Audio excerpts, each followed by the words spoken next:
Hey Internet family, welcome to the next book club video. So I'm going to be talking about when we're doing the meeting for the January book club and also introducing the February book club selection. The January book club selection was Si Pala by Aldous, Massie. And let's just show you some of these amazing pictures. So if you guys want to be in the book club, I'm doing the first ever open call for, here's a good one, for the live chat. It will be January 31st at 6 p.m. Pacific. And if you want to be in it, then go to my website, link in bio, or just karasemolina.com, and put your email in, and I'll send you the Zoom link. And then we'll have a video chat for about a half hour, I'm thinking, at 6. And I'm excited. I'm going to read over this again before the call and kind of go through the experience again. Like, I don't even remember that. I'm trying to remember what happened. There's so much that happens in this book that, just such amazingly activational art. I love it. Let's find you one more good one to end it on. Let's see. By the way, I did ask the author where his inspiration came from and where the themes came from, and he said that when he writes it at the time, he's just kind of journaling. It doesn't seem related, but then afterward, he can look back and see how it represents his life and how it reflects what he's going on, what he's going through at the time. Oof. Dang, right? Okay. So January 31st, 6 p.m. Pacific will be our live call for 30 minutes where we can chat about Si Pala. And if you want to be in the book club, go to my website and sign up, put in your email. You'll see a link that'll say sign up for the book club, and you will get the Zoom link of how to call in video or audio. Okay. That's January's book, Si Pala by Aldous Massie. It's a great book. I recommend it. For a complete change of pace, here is February's book, which I'm so excited about. Spiritual Bypassing by Robert Augustus, Master's, PhD. I'm just going to read you. So, okay, how do I introduce this book? I've been aware of this book ever since my postgraduate work. I think it was assigned to us as one of the supplemental reading recommendations, and so I got it, and since then I've been reading it, rereading it, recommending it to other people, recommending it a lot to other people. And I think spiritual bypassing is something that happens along the way. I think that everyone who has the call to be spiritual, who has the witch, wizard, priest, priestess, shaman call, probably goes through this. I mean, maybe there are some exceptions, but I know I have, and I know I can't really think of any exceptions of others who I've known who also have. And so I feel like it's part of the progression, but you can go past it. And then when you look back, like all types of awakening, when we look back, we can see where we were sleeping. But at the time, we don't know. So without beating up ourselves too much if we're doing this, or if we have done this, or if we recently do this, or if we don't even realize we're doing this and we realize we are, which I'm thinking will happen as we read this book. Not beating ourselves up so much for it, just once we wake up, then being awake and saying, okay, let's do something better. Let's take it even farther. Let's not get stuck in what spiritual bypassing is. So I outlined a few excerpts that I will read to you guys. Here's from chapter 1, Avoidance and Holy Drag. Here we go. Spiritual bypassing is a very persistent shadow of spirituality, manifesting in many forms, often without being acknowledged as such. Aspects of spiritual bypassing include exaggerated detachment, emotional numbing and repression, overemphasis on the positive, anger phobia, blind or overly tolerant compassion, weak or too porous boundaries, lopsided development, cognitive intelligence often being far ahead of emotional and moral intelligence, debilitating judgment about one's negativity or shadow side, devaluation of the personal relative to the spiritual, relative to the spiritual, and delusions of having arrived at a higher level of being. Okay, let's see what else we got. Happily, the honeymoon with false or superficial notions of spirituality is starting to wane. Enough bubbles have been burst, enough spiritual teachers, Eastern and Western, have been caught with pants or halo down, enough cults have come and gone, enough time has been spent with spiritual bubbles, credentials, energy transmissions, and guru-centrism to sense deeper treasures.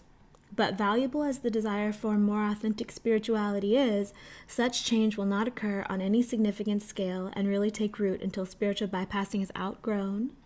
And that is not as easy as it might sound, for it asks that we cease turning away from our pain, numbing ourselves, and expecting spirituality to make us feel better. True spirituality is not a high, not a rush, not an altered state. It has been fine to romance it for a while, but our times call for something far more real, grounded, and responsible, something radically alive and naturally integral, something that shakes us to our very core until we stop treating spiritual deepening as something to dabble in here and there.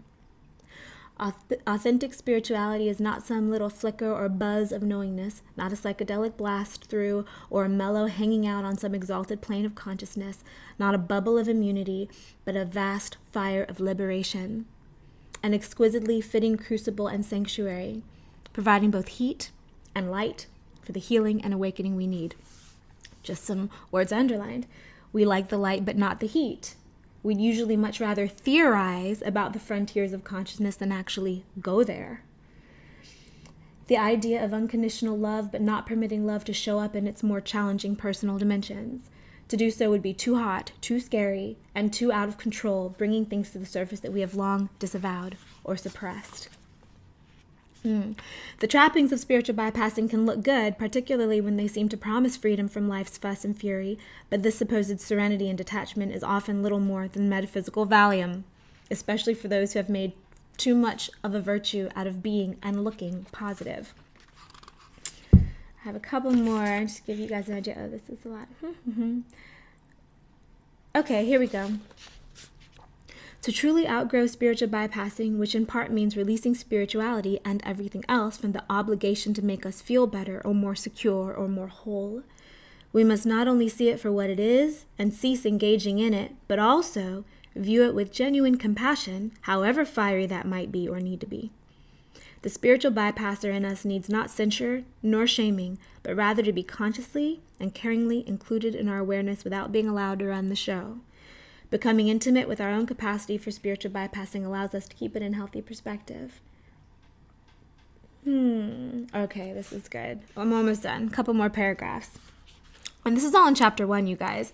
I just keep having my little pencil with me and highlighting whole entire things because they're so good.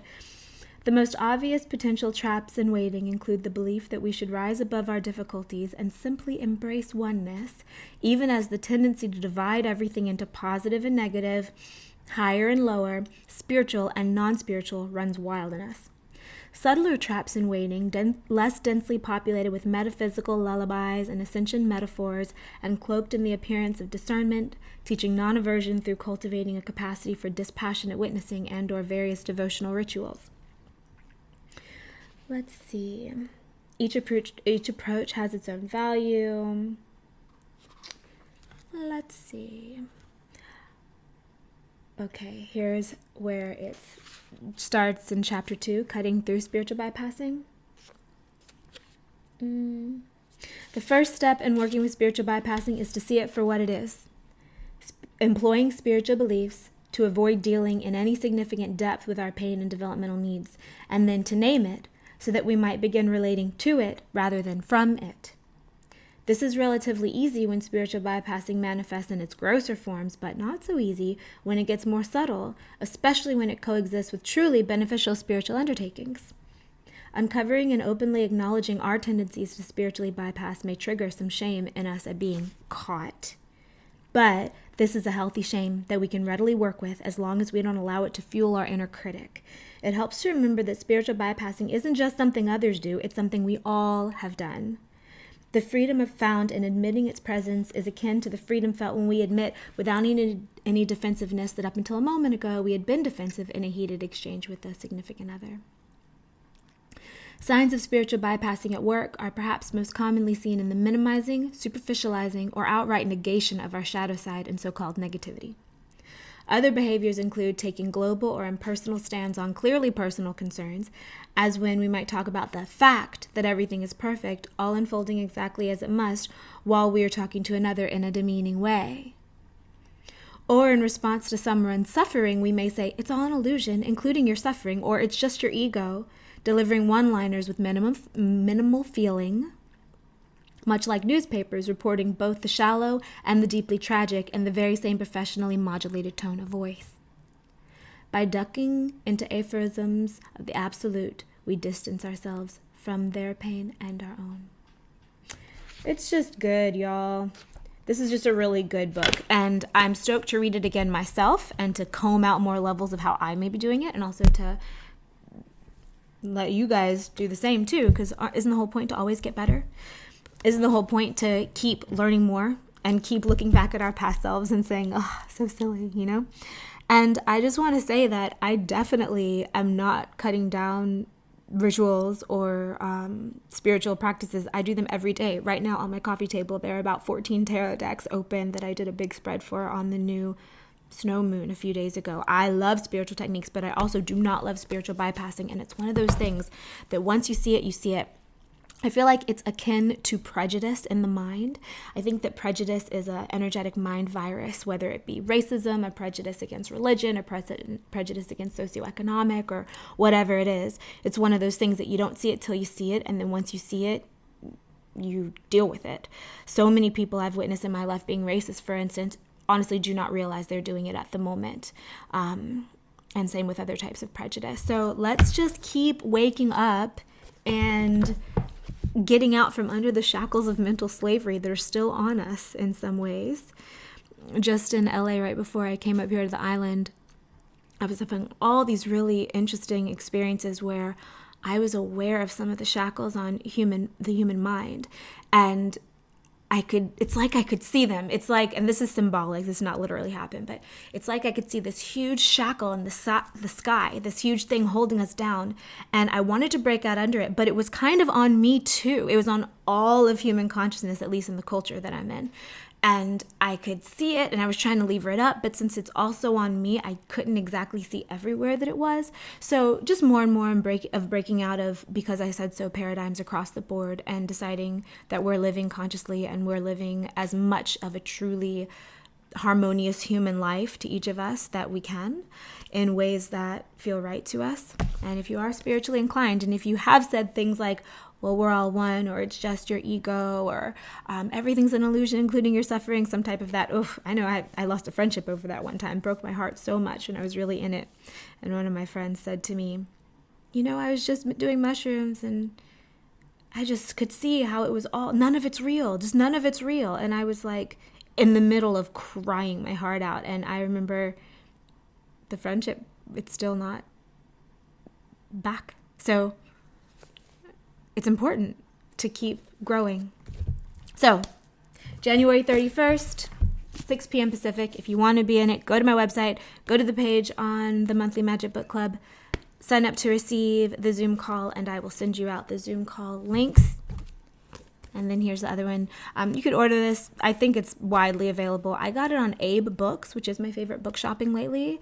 Things tend to get here in a little bit longer than other more popular booksellers, but the practices are better because it comes from a bunch of different resale bookshops all over the nation, which I like. So yeah, I love you guys. I hope you're having a great January. I had some very cool visions as the new moon came, the wolf moon went, and the snow moon arrived. It was neat. So I'm up here for another couple weeks, and then I'll head down to LA in the end of February. Yeah, endish. All right, have a beautiful night or day or whatever, and maybe I'll see you in the book club. Bye, guys.